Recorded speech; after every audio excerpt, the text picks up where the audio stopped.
चलिए, स्वागत है आप सभी का आपके अपने YouTube चैनल पर। सबसे पहले तो आप सभी को स्वतंत्रता दिवस की हार्दिक शुभकामनाएं। और इसके बाद अपना एक्सरसाइज नंबर शुरू करते हैं। प्रश्नावली अपनी 4.1 है और इसके क्वेश्चन नंबर सेकंड से शुरू करेंगे हम। ठीक है, क्वेश्चन नंबर फर्स्ट के हमने सभी पार्ट्स कर लिए थे। क्वेश्चन नंबर सेकंड में 4 पार्ट है, इनको देखेंगे इसमें। ठीक है, इसमें देखो लिखा हुआ है निम्न स्थितियों को द्विघात समीकरण के रूप में लिखना है। मैंने आपको द्विघात समीकरण रूप बता दिया था, है ना, बताया था। देखो द्विघात समीकरण रूप होता है अपना ax² plus bx plus c बराबर 0। ये रूप होता है द्विघात समीकरण का, यानी जिसमें 2 घातें होती हैं। इसमें x² का गुणांक a होता है, b² का x का गुणांक b होता है, c अचर पद होता है, कांस्टेंट होता है। ठीक है ना, ऐसे रूप में हम लेके आया करें इन सवालों को, बस यहीं छोड़ दिया करेंगे। अब इसको हल कैसे करेंगे आगे, तो इसको हल करना हम आगे वाले एक्सरसाइज में सीखेंगे। ठीक है ना, 4.2 में हम इन समीकरणों को ही हल करना सीखेंगे। तो हल करना मैं उसी में सिखाऊंगा, इसमें यहाँ तक बनाना सिखाऊंगा, जो यहाँ तक ये समीकरण कैसे बनाएंगे। ठीक है ना, तो यहाँ से चलो हल करना शुरू करते हैं। आइए, पहला क्वेश्चन लिखा है एक आयताकार भूखंड का क्षेत्रफल 528 वर्ग मीटर है। क्षेत्रफल की लंबाई चौड़ाई से दोगुने से अधिक है। तो भूखंड की लंबाई चौड़ाई अलग अलग ज्ञात करनी है, करनी है। ठीक है ना, तो आपको अभी लिख के दिखानी है वहाँ पर। ठीक है ना, आगे बात समझ। तो देखो हमें इसमें दिया है कि जो लंबाई है वो चौड़ाई से दोगुने से अधिक है। अगर कैसे भी करके हमें चौड़ाई पता चल जाए तो लंबाई ज्ञात आसानी से कर सकते। क्यों, उसको दोगुना करना, एक ज़्यादा करना है। तो सारी समस्या किस पर डिपेंड है, सारी समस्या डिपेंड है चौड़ाई पर। चौड़ाई मालूम पड़ जाए बस, तो चौड़ाई को ही मान लेंगे। माना आयताकार भूखंड की चौड़ाई x है, तो लंबाई हमारी दोगुने से एक ज़्यादा, 2x प्लस 1 हो जाएगी, बस काम खत्म। उसका क्षेत्रफल लिख लेंगे। ठीक है, तो लिखेंगे माना आयताकार भूखंड की चौड़ाई बराबर x मीटर में। उसने लिख के दिया है, ये भुजा सब मीटर में, देखो ये लिखा है मीटर में। ठीक है, आयताकार भूखंड की चौड़ाई x है। तो अगर हमने चौड़ाई मान लिया है तो लंबाई कितनी हो जाएगी, भूखंड की लंबाई हो जाएगी, देखो हमारे दोगुने से एक ज्यादा। इसमें लिखा है देखो चौड़ाई के दोगुने से एक अधिक है। कौन, लंबाई चौड़ाई से दोगुने से दो गुना करें तो 2x होगा, पहले एक ज्यादा करें तो प्लस 1 होगा। ये हमारा हो गया लंबाई। ठीक है, हमें दिया है आयताकार भूखंड का क्षेत्रफल, दिया है ये पहले से, है ना। आयताकार भूखंड का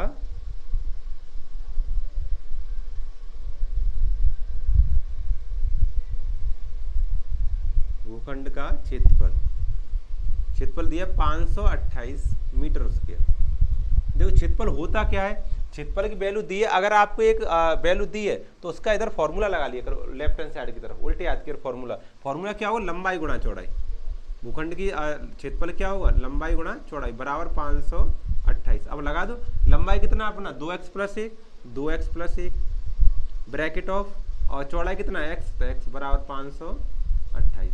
ठीक है, अब x से गुणा करो, x का 2x में करें गुणा तो 2x स्क्वायर हो गया, और x का 1 में करें तो x हो गया। इधर 528 प्लस का है, इधर आके माइनस का हो जाएगा, माइनस का 528 बराबर 0। मिला के देखो ऊपर जो द्विघात समीकरण मैंने लिखा है उसके रूप जैसा है कि नहीं है, वैसा ही सेम है कि नहीं। देखो यहाँ नहीं, यहाँ सही है। ठीक है, देखो ax² 2x², a का मान 2 हो गया, bx यहाँ पर x लिखा है, इसका मतलब b का मान 1 हो जाएगा। c यहाँ पर c लिखा है, यहाँ 528 लगा, c का मान माइनस 528 हो जाएगा। ठीक है ना, देखो रूप का आगे यही इतना ही करके छोड़ना है आपको, पूरा नहीं करना है, हल नहीं करना है इसको, इसके रूप में निरूपित करना है। ठीक है ना, तो ये क्वेश्चन यहाँ तक कंप्लीट हो गया पहला। अब सेकंड देखते हैं। ठीक है, चलो आप स्क्रीनशॉट ले लो या फिर इसको वीडियो बंद करके नोट कर लिया करो।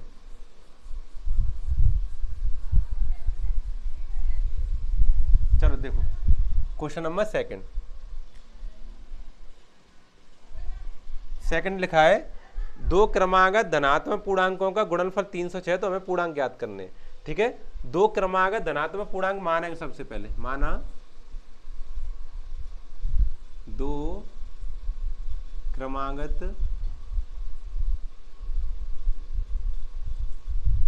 धनात्मक पूर्णांक कैसे मानोगे, पहला x मानेंगे तो क्रम से आने वाला, दूसरा आएगा x प्लस 1, कितना आएगा फिर एक्स प्लस एक, पहला एक्स मानेंगे तो दूसरा फिर एक्स प्लस एक। अगर हमें तीसरा मानना होगा तो फिर एक्स प्लस दो मानेंगे, ठीक है। चौथा मानना हो तो एक्स प्लस तीन मानेंगे फिर, ठीक। तो पहला हमने एक्स मान लिया, तो दूसरा मानेंगे फिर एक्स प्लस एक। ऐसे करके हमारे क्रमांक संख्या आती है ऐसे ही। एक है, एक के बाद दो आएगा तो उसमें एक प्लस होगा तभी तो दो आएगा। दो में फिर प्लस एक करेंगे तो तीन आएगा, तीन में एक प्लस करेंगे चार आएगा। तो ऐसे ही हम मानते हैं दो क्रमांक धनात्मक पूर्णांक एक्स, एक्स प्लस एक।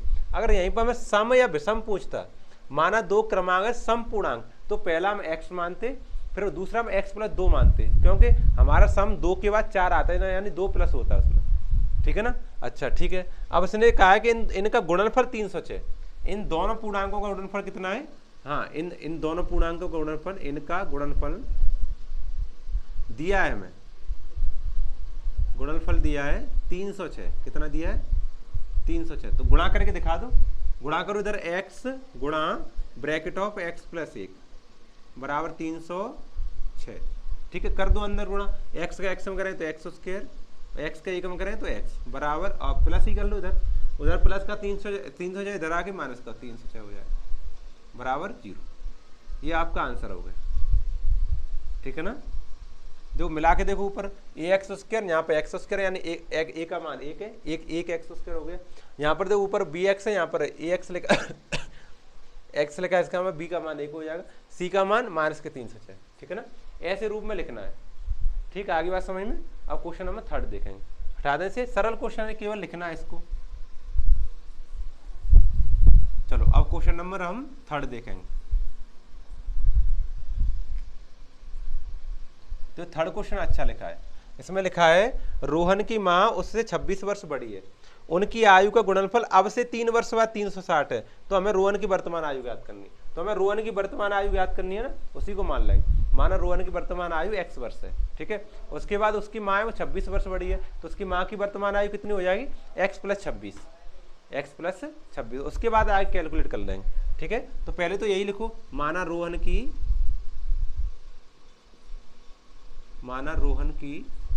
वर्तमान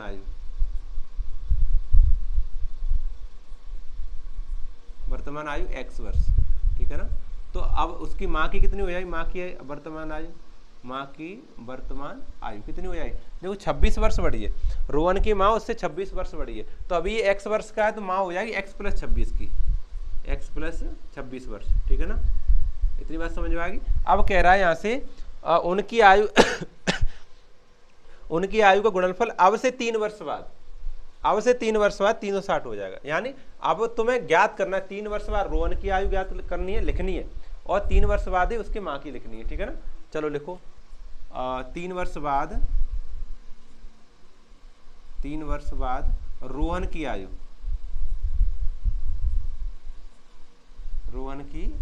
कितनी? x प्लस 3 वर्ष, सही है। ऐसी 3 वर्ष बाद माँ की आयु बराबर, देखो x प्लस 26 तो है ही है पहले से, x प्लस 26 तो है ही, वर्तमान आयु इतनी है, इसमें 3 और प्लस कर दें, प्लस यहाँ पे कितना कर दें? 3 कर दें, कितने हो जाए टोटल? x प्लस 29 हो जाएंगे, x प्लस 29 वर्ष। तो इन्हीं की आयु का गुणनफल कितना दिया है उसने? ये दे 360, इन्हीं की आयु का गुणनफल, यानी प्रश्नानुसार लिख सकते हैं इसे। प्रश्नानुसार क्या दिया हमें? इनकी आयु का x plus 3 bracket of x plus 29 is equal to 360। इसको थोड़ा सा कैलकुलेट करेंगे तो हमारा द्विघात समीकरण बन जाएगा, ठीक है। चलो देखो, x का x में करेंगे तो x स्क्वायर, प्लस x का 29 में करेंगे तो 29x, प्लस 3 का x में करेंगे तो 3x, प्लस 3 का 29 3 87 बराबर 360। 3 में 27 2 3 6 2 8 सही 87 होगा। अब देखो ये सजाती पद 29x 3x कितने हो जाए? 9 3 12 32x, यानी x स्क्वायर प्लस 32x और प्लस के 87 तो है ही है। अब देखो 360 प्लस का इधर आके माइनस का हो जाएगा, माइनस के 360 बराबर 0। 360 में 87 को लेस कर दें, क्यों? 360 माइनस का है, 87 प्लस का है, तो लिखेंगे हम x स्क्वायर प्लस 32x और माइनस का बचेगा 360 में 87 लेस करो, 360 से 87, 10 में 7 गया 3 बचा और 15 में 60 गए 7 बचे, यहाँ पर 2 273 बचा, माइनस का 273 बराबर 0, ठीक है ना। ये हमारा आंसर आ जाएगा। द्विघात समीकरण रूप में लिखना, हल करके नहीं दिखाना, ठीक है ना। ये क्वेश्चन कंप्लीट हो गया इतना। तो आगे क्वेश्चन नंबर 1 और रह गया, 4th वाला, इसे भी करते हैं, इसे हटाते हैं ना।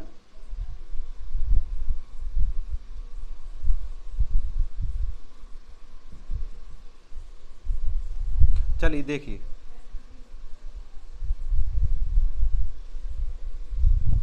देखो क्वेश्चन नंबर 4 लिखा है हमारा, एक रेलगाड़ी 480 किलोमीटर की दूरी समान चाल से तय करती है।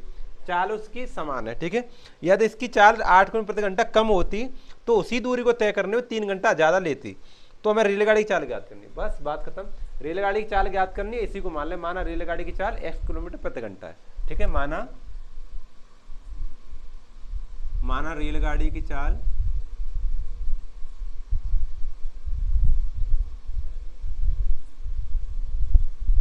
x किलोमीटर प्रति घंटा है, सही है। अच्छा समझो, अब 480 किलोमीटर दूरी तय करने में कितना समय लगेगा, लिखो 480 किलोमीटर की दूरी तय करने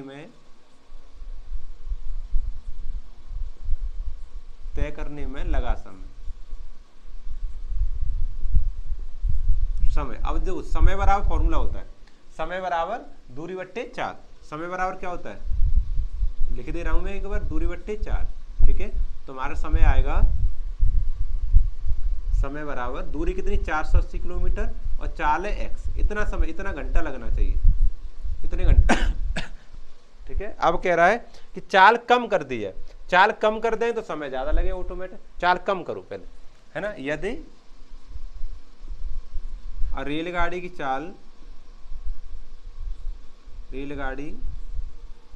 चाल 8 किलोमीटर प्रति घंटा कम कर दें तो कितनी रह जाएगी फिर, तब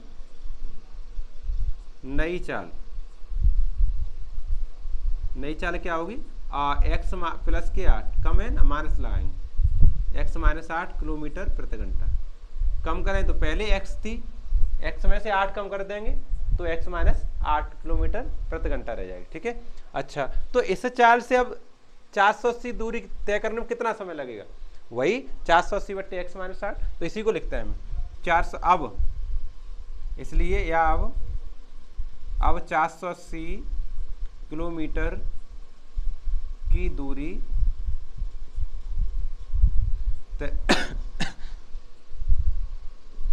तय करने में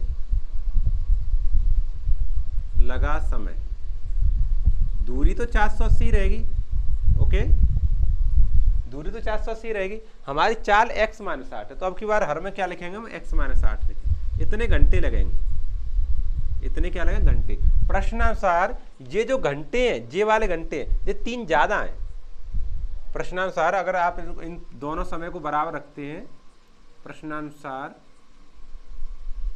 देखो ये भी समय है 480 बट्टे x, यहाँ लिखो 480 बट्टे x, ये भी समय है, और ये भी समय 480 बट्टे x माइनस के 8, ये समय है, ये 3 घंटे कम है। देखो लिखा अधिक है, सॉरी 3 घंटे ज्यादा है, 3 घंटे ज्यादा है, इसको मैं बराबर लगाना चाह रहा हूं, तो मुझे माइनस का 3 करना पड़ेगा तभी तो बराबर होंगे। 3 घंटे कम करने पड़ेंगे तब ये लोग बराबर हो जाएंगे। बस इसको 480 बट्टे x माइनस 8 को इधर लेकर आओ, प्लस का माइनस का हो जाएगा, थोड़ा सा कैलकुलेट करो और द्विघात समीकरण बन जाएगा, ऐसे करके बराबर माइनस का 3 रह गया। अब तो 480 दोनों में दिख रहा है, कॉमन ले लो, कॉमन लेके आसान हो जाएगा सवाल। 480 मैंने ऊपर से कॉमन ले ली, तो बचा यहाँ पर 1 बट्टे x और माइनस 1 बट्टे x माइनस 8। अब इनका हम लासा ले लेंगे, और ये 480 का गुणा हो रहा है 303 के नीचे पहुंच जाएगा, भाग में पहुंच जाएगा। अब इनका लासा लेंगे तो x और x माइनस 8 लासा आएगा इसका। अब देखो x का भाग करेंगे x माइनस 8 में, तो x कट जाएगा, x माइनस 8 रहेगा, तो यहाँ पर x माइनस 8 आ जाएगा, माइनस चिन्ह लगाएंगे, x माइनस 8 से x माइनस 8 कट जाएगा, x रहेगा, यहाँ पर x आ जाएगा, और यहाँ पर माइनस के 3 बट्टे 480, सही है ना। अब यहाँ पे देखो x से x काट दूंगा मैं, माइनस का 8 रह जाएगा, और 3 से इसको काट दूं, 16 3 48 160 बार 160 रह जाएगा, यानी माइनस के कहाँ से करें, यहीं से कर दे रहे, यहीं से बन जाएगा, थोड़ा सा रह गया, माइनस का 8 रह गया है, और नीचे देखो मल्टीप्लाई करें, x का x में x स्क्वायर, x का 8 में 8x, यानी x स्क्वायर माइनस का 8, x स्क्वायर माइनस का 8 बराबर -1/160। जब 3 से काटूंगा, 3 -3 को माइनस एक बार माइनस है ना, और नीचे 16 3 48 160, रेड से रेड हट जाएगा, मल्टीप्लाई क्रॉस मल्टीप्लाई कर लेंगे, ठीक है, ऐसे करके। तो x स्क्वायर माइनस के 8x बराबर 16 × 128 मतलब 1280। 160 का 8 में गुणा करें तो 16 × 128 एक जीरो लग जाएगा, प्लस का उधर इधर आके माइनस हो जाएगा, यानी x स्क्वायर माइनस के 8x माइनस का 1280 बराबर 0। ठीक है ना, ये देखो हमारा द्विघात समीकरण बन गया। ओके, ठीक है।